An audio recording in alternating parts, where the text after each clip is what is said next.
Easy Sports Talk Show with Ed Smith and Javon Adams. My name is Javon Adams. You can call me Jay or J Love. That man is Ed Smith. Not only did he play professional baseball, but he also played in the National Football League for that first Super Bowl bound team for the Atlanta Falcons. He is a motivational speaker. He is an author.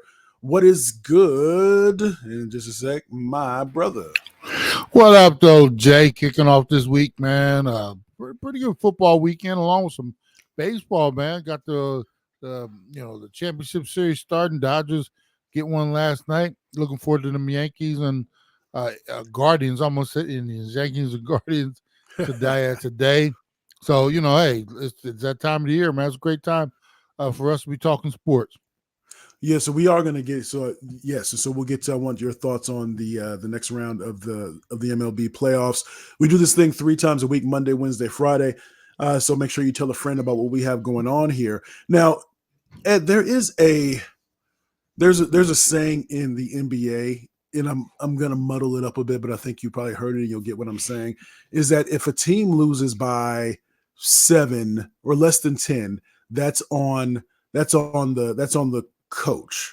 But if the team loses by more than 10, by 11 or more, then that's kind of maybe on the players. Something happened along those lines, because in those game situations, it's up to the coach to be able to draw up the plays and to be able to keep people focused enough, etc. Have you ever heard that said before? It's in some forms, yeah. Something like that, right? Is there something along those lines that's the same in the NFL? And the reason that I ask is because what do you define as a blowout? What do you define as an ass kicking? Let's say that. What would you define that? Losing by how many points? Oh my goodness. In the NFL, when you look at some of these spreads and it seems like everything's a 3.5 point spread, I would say anything in the 14-point range, I am glad you said that. Thank you. And we didn't prep for this, y'all. So thank you in terms of for that question. So yesterday we had the Cardinals that lost by more than 14 to the Packers. We had the Steelers that beat my Raiders by more than 14. We had the Bears that beat the Jaguars by more than 14. The Texans that beat the Patriots by more than 14. Let's see. The Buccaneers that beat down the Saints by more than 14. We had the Falcons. No, that was by more than 14. 18, of course, we had the Lions that beat down the Cowboys by more than 14. So my question for you, I want to talk about this for a few moments, is, man, so is that on the coach or is that on the players? When a game seems to get away from you like that, like who's that on? And then the follow-up I want to get to is, what do you do? Can you ever pull it back? Can you ever try to get a hold of it before it just slips out of your hands? Well, here's the thing. All blowouts are not created equal. We know that. You look at what happened. Houston 41, New England 21. New England starting a rookie quarterback. I knew that was going to get ugly eventually. They hung in there. Drake May looked pretty good in spots. I think he threw 3 touchdown passes. So, that blowout you can almost expect. You knew DeMeco Ryans and Houston defense was going to get after him, force him to make some mistakes. You kind of saw that one coming. For the Arizona Cardinals, our home team, for them to, after what they did in San Fran last week, to come out and put up an inconsistent stinker like they did yesterday against Green Bay, that's less acceptable. And I saw something, Jay, in that game. You talk about, is it the coaches or the players? The coaches are not out there fumbling the ball around like somebody they're put not butter. The ones that are jumping off sides and or causing the penalties as well. Yeah. The players have to take responsibility for that. That's a blowout beating and I'm not going to say guys gave up, but it became less important to do your job and more important to get out of that one healthy. We call that business decisions, right? Yeah. I think there was some business decisions being made out there on the field that caused the score to balloon, because at one point, I almost got ready to turn it off because I was like, yeah, they're done fighting. you could tell this one, that one's done. And that when me personally, when I'm looking at it, that's a bad thing to say. And we always talk about how the Cardinals out there at least fighting to the end. And man, when you start to see, it's like, all right, now they're laying it on the ground. Our quarterback's, he's in his feelings right now, with the man who doesn't want to talk to anybody. There's no comeback here. This one's over. Whereas you had a different feeling over in New England. They were out there they didn't support their young rookie quarterback because the offensive line was a shiv. They were just opening, turnstile. But at least they were out there still trying to get it done. They were just overmatched. And then there's another type of game like Atlanta and Carolina. Carolina's just not that good. As bad as they're just not that good. And I expected Atlanta to go in there and have their way with them. So there's all kind of different ways to take a beating. They're not all created equal. And I'll ask you, I don't know, I'm not sure if I necessarily answer your question. It's a mix of coach and player. The coach have to have the players prepared and motivated to play.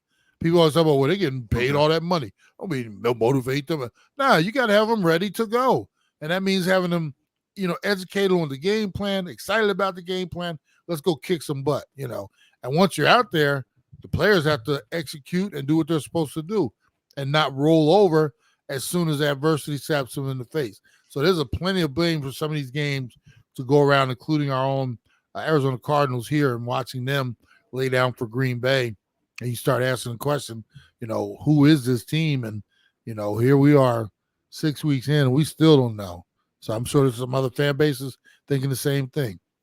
What about the Bears taking it to the Jaguars and the Lions taking it to the Cowboys? How do you account for that? Well, some things I'm glad you brought that up. Some things are fireable offenses too. We're looking at a Jaguars team that has one win on the season. Peterson was supposed to be the quarterback whisperer to one Trevor Lawrence. That train looks like it's going backwards, bro. And that's when ownership has to make a decision. They got to stay over there for another week in London. You take a beating. I think New England's coming over there to play them. You take a beating after that one, they might be asking you to fly coach back instead of getting on this team plane to come back home with us. So there are different, like I said, there's levels to, and in Dallas, holy cow. On Jerry's 82nd birthday, I think it was. That's 81st, the present you give. Like that, yeah. That's the present you want to give that man. I mean, he don't have too many of them left. He ain't gonna live to be 160, so he's more than halfway past the mark, bro. So that right there, if this was later in the season, and the season was toilet bowling, I would almost dare say that would be McCarthy's last dance, because that was a bad one. The fact that they're going into their bye week, they're still 3-3. As bad as the Cowboys have been, they're still 3-3. And, they, technically speaking, they're still in it. But you give us a few more of those and the season continues to trend in that way. Those two right there, the last two, those are fireable offenses. So you mentioned something just a second ago when you said that in terms of motivating the players, give them the game plan, get them excited about the game plan. What if you're a player and you get the game plan and you've been preparing all week and you know that this game plan won't work? I mean, you're whether you're just coming in the league or you've been in the league for a couple of years or you're a seasoned veteran and this is not going to fly.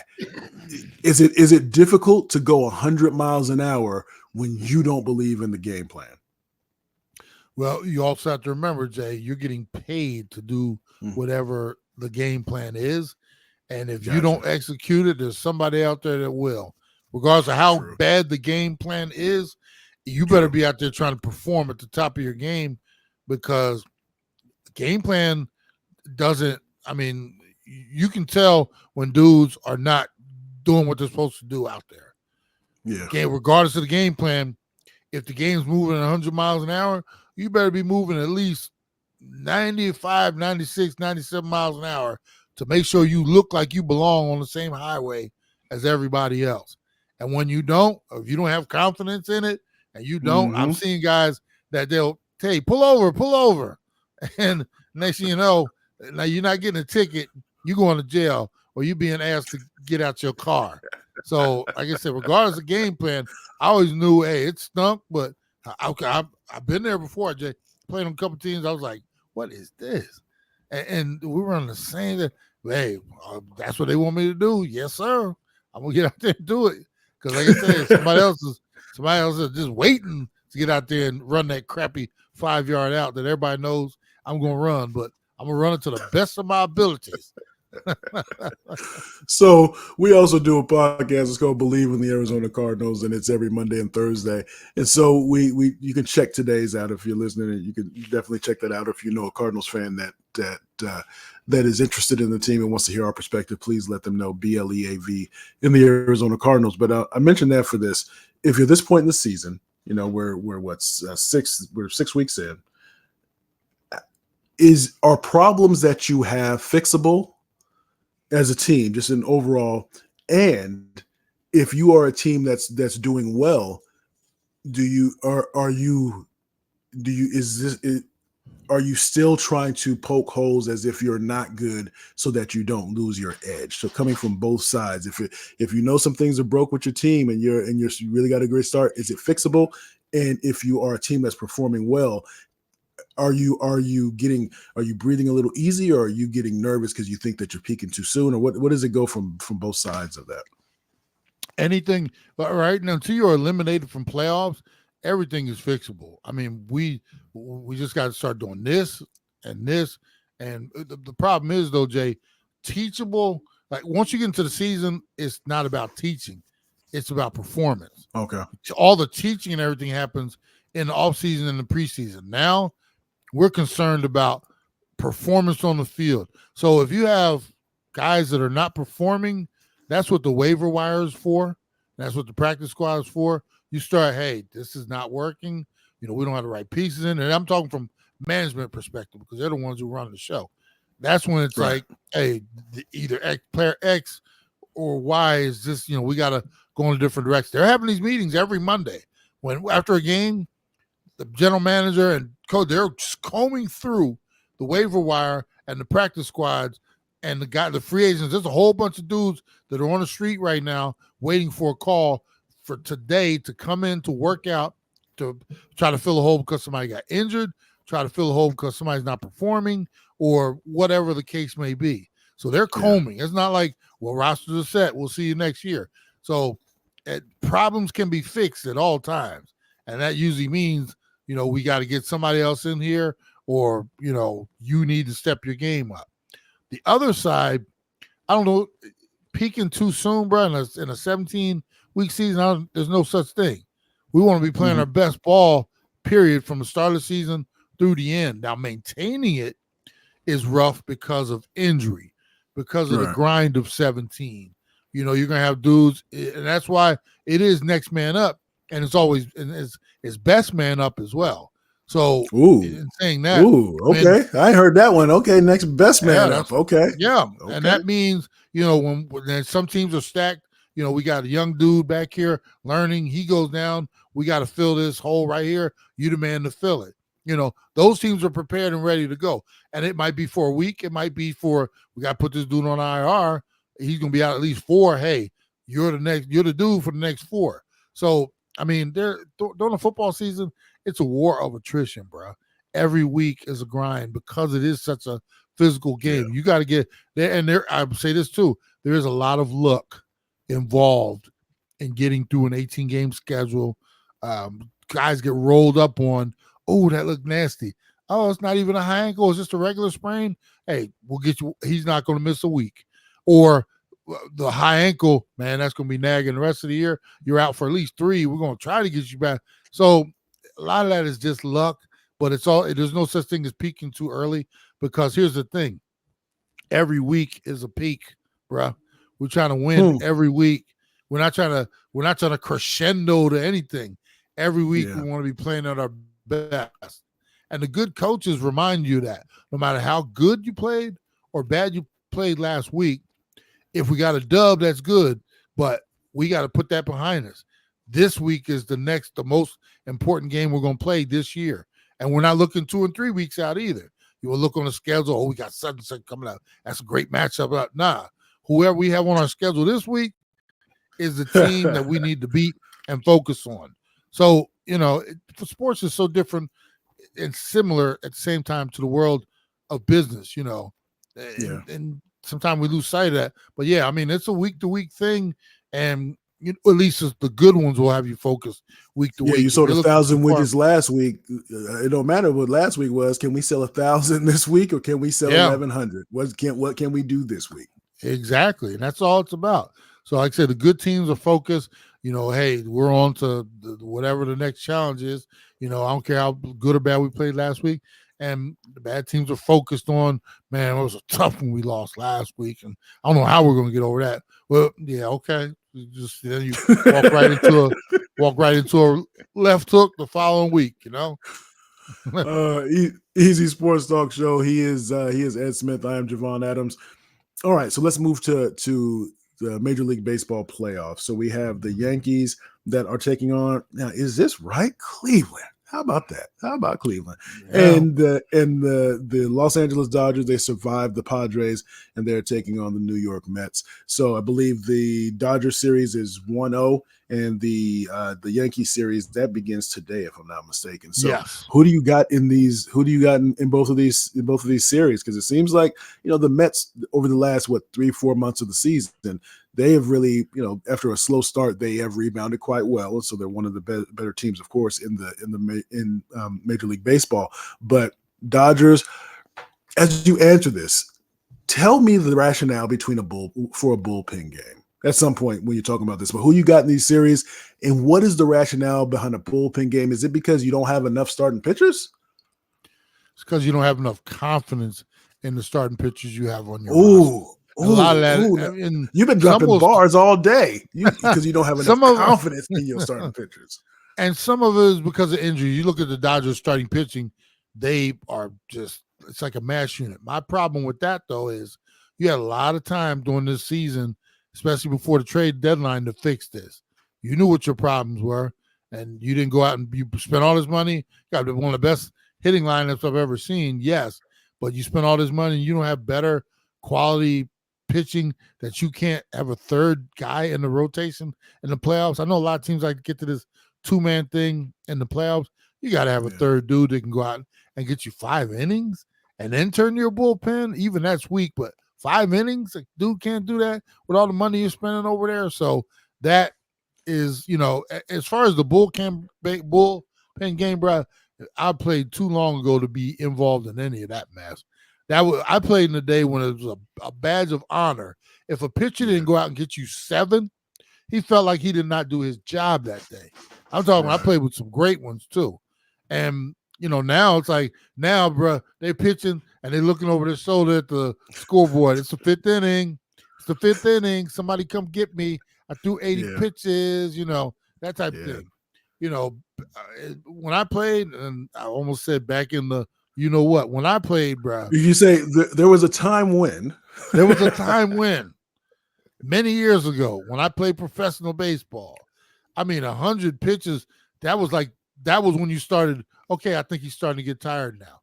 110, 115, all right, he's probably out of gas. Not, hey, he's went through the lineup twice, he's thrown 80 pitches, it's time for us to go get him. Are you serious?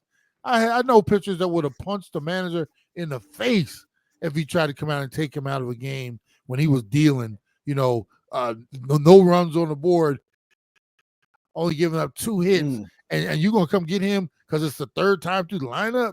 Man, you better go out there, have your hands up, because he going to swing on you.